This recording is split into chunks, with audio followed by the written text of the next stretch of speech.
بسم اللہ الرحمن الرحیم۔ شروع کرتا ہوں اللہ تعالیٰ کے نام کے ساتھ جو بڑا مہربان نہایت رحم کرنے والا ہے۔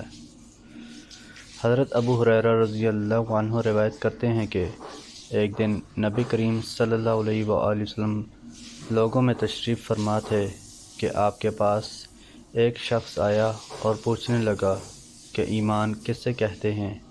آپ صلی اللہ علیہ وآلہ وسلم نے فرمایا کہ ایمان یہ ہے کہ تم اللہ پاک کے وجود اور اس کی وحدانیت پر ایمان لاؤ، اور اس کے فرشتوں کے وجود پر، اور اس اللہ کی ملاقات کے برحق ہونے پر، اور اس کے رسولوں کے برحق ہونے پر، اور مرنے کے بعد دوبارہ اٹھنے پر ایمان لاؤ۔ پھر اس نے پوچھا کہ اسلام کیا ہے؟ آپ صلی اللہ علیہ وآلہ وسلم نے پھر جواب دیا کہ اسلام یہ ہے کہ تم خالص اللہ کی عبادت کرو اور اس کے ساتھ کسی کو شریک نہ بناؤ، اور نماز قائم کرو، اور زکوٰۃ فرض ادا کرو، اور رمضان کے روزے رکھو۔ پھر اس نے احسان کے متعلق پوچھا۔ آپ صلی اللہ علیہ وآلہ وسلم نے فرمایا، احسان یہ ہے کہ تم اللہ کی عبادت اس طرح کرو گویا تم اسے دیکھ رہے ہو۔ اگر یہ درجہ نہ حاصل ہو تو پھر یہ تو سمجھو کہ وہ تم کو دیکھ رہا ہے۔ پھر اس نے پوچھا کہ قیامت کب آئے گی؟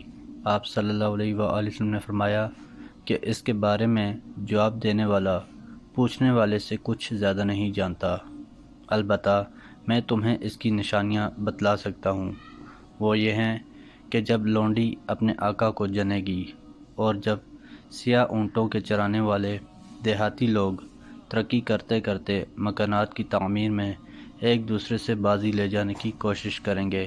یاد رکھو، قیامت کا علم ان 5 چیزوں میں ہے جن کو اللہ کے سوا کوئی نہیں جانتا۔ پھر آپ نے یہ آیت پڑھی کہ اللہ ہی کو قیامت کا علم ہے کہ وہ کب ہوگی، آخر آیت تک۔ پھر وہ پوچھنے والا پیٹھ پھیر کر جانے لگا۔ آپ صلی اللہ علیہ وآلہ وسلم نے فرمایا کہ اسے واپس بلا کر لاؤ۔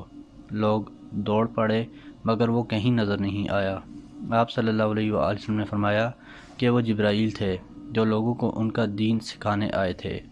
ابو عبداللہ امام بخاری رحمہ اللہ فرماتے ہیں کہ نبی کریم صلی اللہ علیہ وآلہ وسلم نے ان تمام باتوں کو ایمان ہی قرار دیا ہے۔ حضرت علی رضی اللہ عنہ کہتے ہیں کہ رسول اللہ صلی اللہ علیہ وآلہ وسلم نے فرمایا، دینار کو دینار سے اور درہم کو درہم سے بیچو، ان میں کمی بیشی نہ ہو، اور جس کو چاندی کی حاجت ہو تو وہ اس کو سونے سے بنا لے، اور جس کو سونے کی حاجت ہو اس کو چاندی سے بنا لے، لیکن یہ نقداً نقد ہو، ایک ہاتھ سے لے دوسرے ہاتھ سے دے۔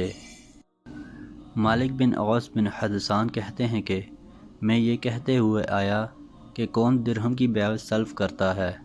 یہ سن کر طلحہ بن عبید اللہ رضی اللہ عنہ بولے، اور وہ عمر بن خطاب رضی اللہ عنہ کے پاس بیٹھے تھے، لاؤ مجھے اپنا سونا دکھاؤ اور دے جاؤ، پھر ذرا ٹھہر کے آنا، جب ہمارا خزانچی آ جائے گا تو ہم تمہیں درہم دے دیں گے۔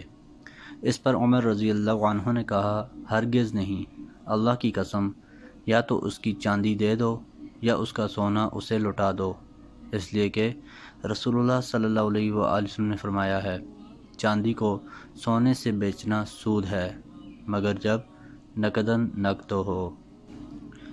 ہم سے علی بن جعد نے بیان کیا، کہا ہم کو شعبہ نے خبر دی، انہوں نے ابو جمرہ سے نقل کیا کہ میں عبداللہ بن عباس رضی اللہ عنہ کے پاس عبداللہ بن عباس رضی اللہ عنہما کے پاس بیٹھا کرتا تھا، وہ مجھ کو خاص اپنے تخت پر بٹھاتے۔ ایک دفعہ کہنے لگے کہ تم میرے پاس مستقل طور پر رہ جاؤ، میں اپنے مال میں سے تمہارا حصہ مقرر کر دوں گا۔ تو میں 2 ماہ تک ان کی خدمت میں رہ گیا۔ پھر کہنے لگے کہ عبدالقیس کا وفد جب نبی کریم صلی اللہ علیہ وآلہ وسلم کے پاس آیا تو آپ نے پوچھا کہ یہ کون سی قوم کے لوگ ہیں، یا یہ وفد کہاں کا ہے؟ انہوں نے کہا کہ یہ ربیہ خاندان کے لوگ ہیں۔ آپ صلی اللہ علیہ وآلہ وسلم نے فرمایا، مرحبا، اس قوم کو یا اس وفد کو نہ ذلیل ہونے والے نہ شرمندہ ہونے والے، یعنی ان کا آنا بہت خوب ہے۔ وہ کہنے لگے، اے اللہ کے رسول، ہم آپ کی خدمت میں صرف ان حرمت والے مہینوں میں آ سکتے ہیں۔ کیونکہ ہمارے اور آپ کے درمیان مضر کے کافروں کا قبیلہ اقباد ہے۔ پس آپ ہم کو ایک ایسی قطعی بات بتلا دیجئے جس کی خبر ہم اپنے پچھلے لوگوں کو بھی کر دیں جو یہاں نہیں آئے، اور اس پر عمل درآمد کر کے ہم جنت میں داخل ہو جائیں۔ اور انہوں نے آپ سے اپنے برتنوں کے بارے میں بھی پوچھا۔ آپ صلی اللہ علیہ وآلہ وسلم نے ان کو 4 باتوں کا حکم دیا اور 4 قسم کے برتنوں کو استعمال میں لانے سے منع فرمایا۔ ان کو حکم دیا کہ ایک اکیلے اللہ پر ایمان لاؤ۔ پھر آپ صلی اللہ علیہ وآلہ وسلم نے پوچھا کہ جانتے ہو ایک اکیلے اللہ پر ایمان لانے کا مطلب کیا ہے؟ انہوں نے کہا کہ اللہ اور اس کے رسول ہی کو معلوم ہے۔ آپ صلی اللہ علیہ وآلہ وسلم نے فرمایا کہ اس بات کی گواہی دینا کہ اللہ کے سوا کوئی معبود نہیں، اور یہ کہ محمد صلی اللہ علیہ وآلہ وسلم اس کے سچے رسول ہیں، اور نماز قائم کرنا اور زکوٰۃ ادا کرنا اور رمضان کے روزے رکھنا اور مال غنیمت سے جو ملے اس کا 5واں حصہ مسلمانوں کے بیت المال میں داخل کرنا، اور 4 برتنوں کے استعمال سے آپ صلی اللہ علیہ وآلہ وسلم نے ان کو منع فرمایا۔ سبز لاکھی مرتبان سے اور کدو کے بنائے ہوئے برتن سے، لکڑی کے کھودے ہوئے برتن سے اور روغنی برتن سے، اور فرمایا کہ ان باتوں کو حفظ کر لو اور ان لوگوں کو بھی بتلا دینا جو تم سے پیچھے ہیں اور یہاں نہیں آئے۔ محترم دوستو، اللہ تعالیٰ سے دعا ہے اللہ تعالیٰ ہمیں ان حدیث پر عمل کرنے کی توفیق عطا فرمائیں۔